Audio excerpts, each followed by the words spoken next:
नमस्कार दोस्तों, CSC education में आपका फिर से स्वागत है। करंट अफेयर्स 26 जून आज हम लेकर आए हैं। आगे बढ़ने से पहले मैं आपको फिर से याद दिलाना चाहूँगा कि आप बेल आइकन दबाते रहें। जिन लोगों ने अभी तक बेल आइकन नहीं दबाया है तो उन्हें नोटिफिकेशन मिलने के लिए मैं आपको याद दिलाता रहता हूँ। कल का हमारा क्वेश्चन था, निम्नलिखित में से किस राज्य सरकार ने हाल ही में प्रज्ञान भारती योजना शुरू की है। अब जो ये प्रज्ञान भारती योजना है, इसके बारे में थोड़ा सा आपको मैं बताना चाहूँगा। प्रज्ञान भारती योजना उन बच्चों के लिए है जो कोविड-19 से अभी जिस कारण से फाइनेंशियल इशू आए हैं लोगों को, आर्थिक स्थिति से मजबूर लोगों के लिए कॉलेज में प्रवेश के लिए जो शुल्क लगता है उसमें यह सरकार जो है वो मदद करेगी।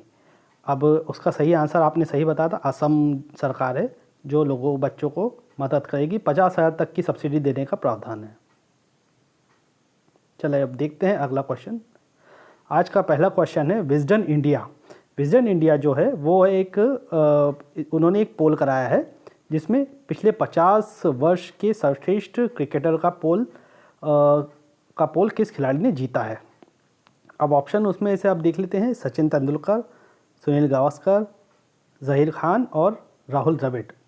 विजडन इंडिया पब्लिकेशन निकालता है स्पोर्ट्स से रिलेटेड चीज़ों के लिए। सही आंसर है राहुल द्रविड़। वेस्टर्न इंडिया के किए गए पोल के अनुसार राहुल द्रविड़ को सचिन तेंदुलकर को पछाड़ते हुए इन्होंने पिछले 50 साल के टेस्ट इतिहास का सर्वश्रेष्ठ बल्लेबाज चुना गया है। और इनको लोगों ने वोटिंग की है, 11,400 लोगों ने वोटिंग की है राहुल द्रविड़ को। और सचिन तेंदुलकर और राहुल द्रविड़ में ज़्यादा फर्क नहीं रहा। द्रविड़ को मिले हैं 52% और 48% वोट मिले तेंदुलकर को। और जैसा कि सब जानते हैं, द वॉल के नाम से मशहूर है राहुल द्रविड़। और शुरुआती पोल के समय में ये थोड़े पीछे पिछड़ रहे थे सचिन से, मगर आखिरकार जो सर्वश्रेष्ठ बल्लेबाज के रूप में राहुल द्रविड़ को ही वोटिंग मिला है। दूसरा क्वेश्चन है, हाल ही में किस राज्य सरकार ने कोरोना संक्रमण के कारण लॉकडाउन को 31 जुलाई तक बढ़ा दिया गया है। ऑप्शन है बिहार, झारखंड, पश्चिम बंगाल और गोवा। सही आंसर है पश्चिम बंगाल। पश्चिम बंगाल की जो CM है ममता बनर्जी, इनकी सरकार ने राज्य में कोरोना वायरस संक्रमण को फैलने से रोकने के लिए अब लॉकडाउन को 31 जुलाई तक बढ़ा दिया है। पहले यह 30 जून तक था, मगर अब क्योंकि अभी कोरोना फैल ही रहा है तो उन्होंने 31 जुलाई तक बढ़ाने का फैसला कर लिया है। और इससे पहले यहाँ के जो शिक्षा मंत्री हैं पार्थ चटर्जी, उन्होंने भी 31 जुलाई तक स्कूल, कॉलेज और विश्वविद्यालयों की बंद रखने की घोषणा कर चुके थे। और आप देख सकते हैं ऑरेंज में हाईलाइटेड है पश्चिम बंगाल का जो मैप है, आप देख लीजिए। आइए देखते हैं तीसरा क्वेश्चन। पाकिस्तान की राजधानी इस्लामाबाद में हाल ही में किस नाम से पहला हिंदू मंदिर बनाने की आधारशिला रखी गई है। ऑप्शन है श्री कृष्ण मंदिर, गणेश मंदिर, विष्णु मंदिर और राम मंदिर। आप ध्यान रखिएगा, श्री कृष्ण मंदिर इसका आंसर है, मगर इस्लामाबाद शहर का पूछा है इसमें।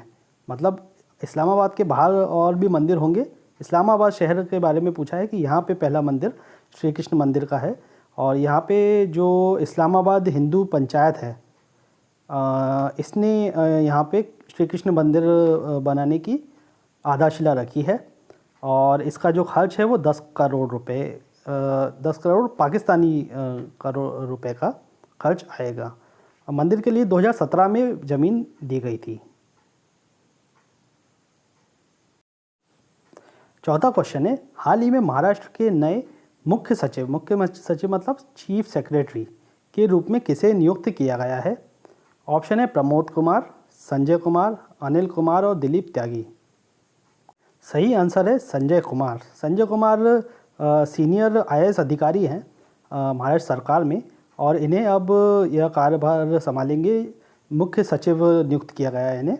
इनसे पहले जो थे वो अजय मोहता थे, जो 30 जून को उनको अब रिटायर हो रहे हैं, और 1 जुलाई से अब संजय कुमार संभालेंगे मुख्य सचिव का पद।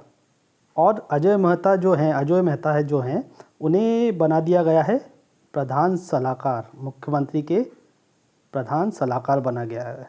ये भी ध्यान रख सकते हैं आप, तो हो सकता है इसमें भी क्वेश्चन आ सकता है, तो दोनों चीज़ का आपको इसमें आंसर दिया हुआ है हमने।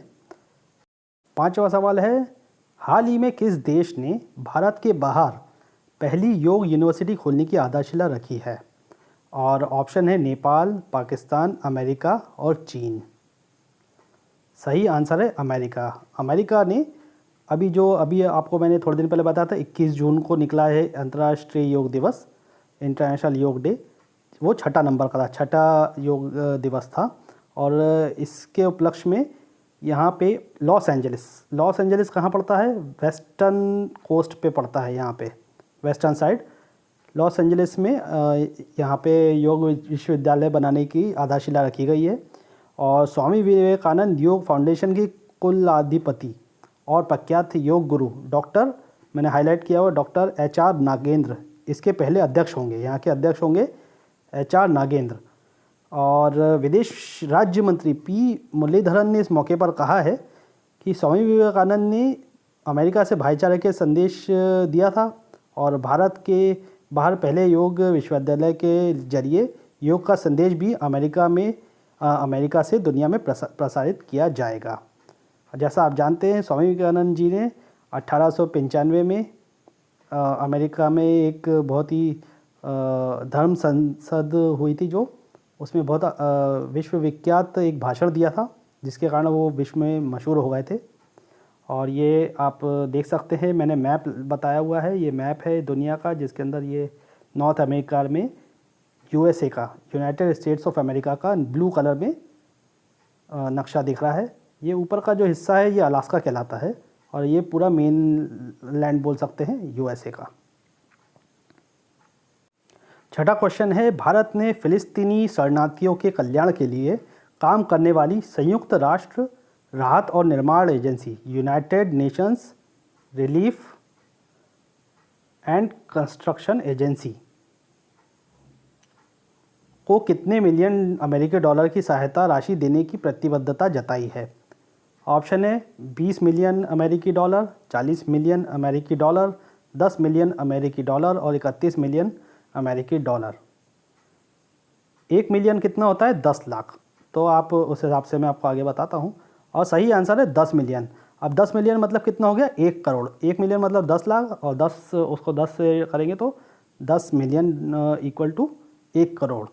इस राशि का भुगतान आने वाले 2 वर्षों में किया जाएगा और 10 मिलियन अमेरिकी डॉलर राशि का भुगतान 2020 में दिए जाने वाले 5 मिलियन अमेरिकी डॉलर से अलग किया जाएगा।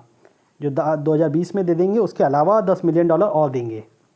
और यह कोविड-19 से महामारी का मुकाबला करने में मदद के रूप में फ़िलिस्तीन को जीवन रक्षक दवाएं मुहैया कराने के लिए किया जाएगा।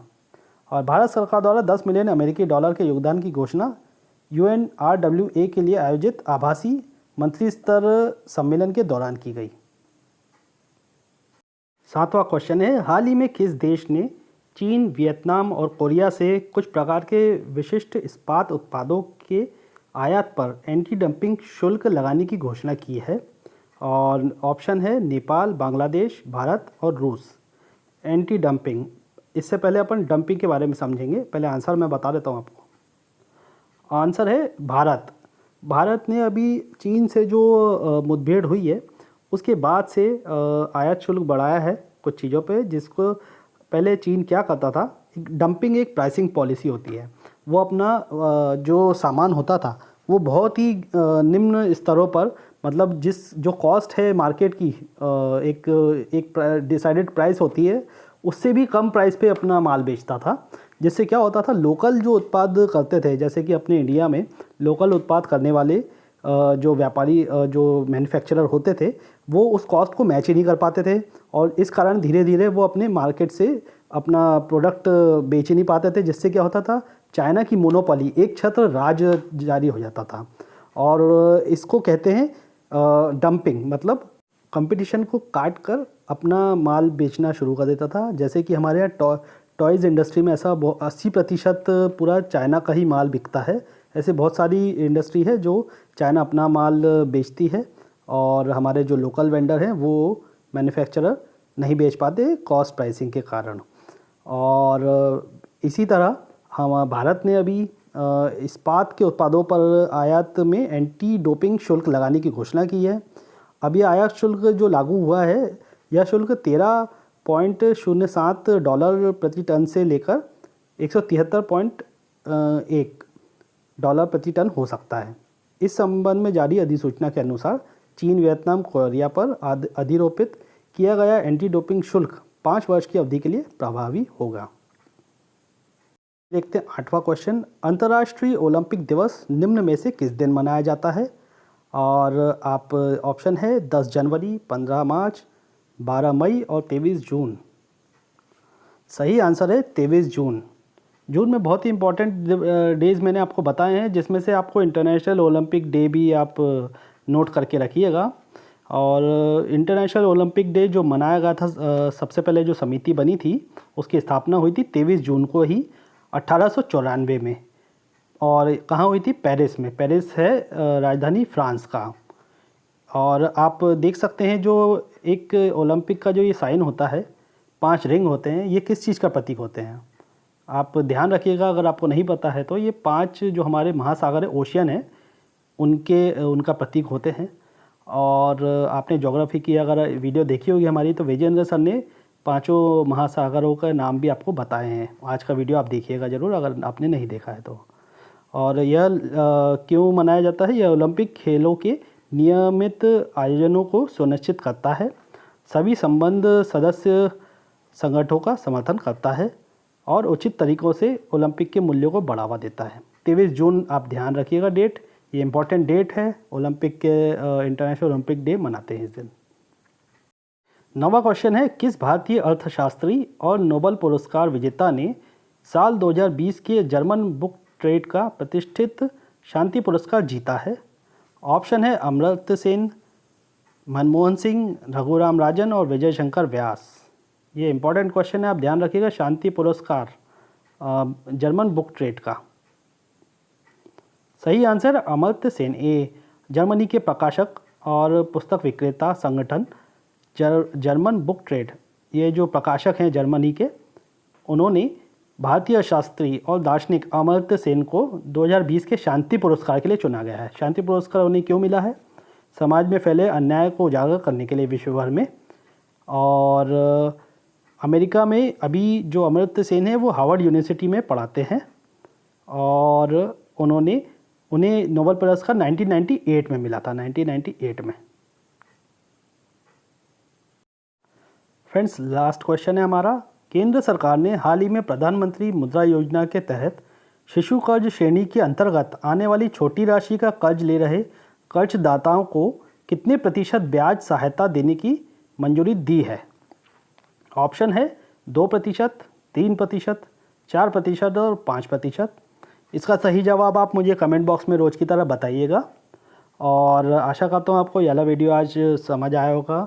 मैंने आज थोड़ा अलग तरीके से आपको बताने की कोशिश की।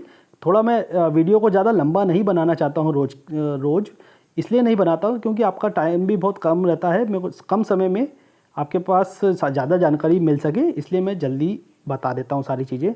मैं आपको कभी किसी टॉपिक पे अगर आपको डिस्क्रिप्शन में भी समझना हो चीज़ें तो आप मुझे कमेंट बॉक्स में बताइएगा, मैं उसके लिए आपको एक अलग वीडियो बना के बता दूँगा।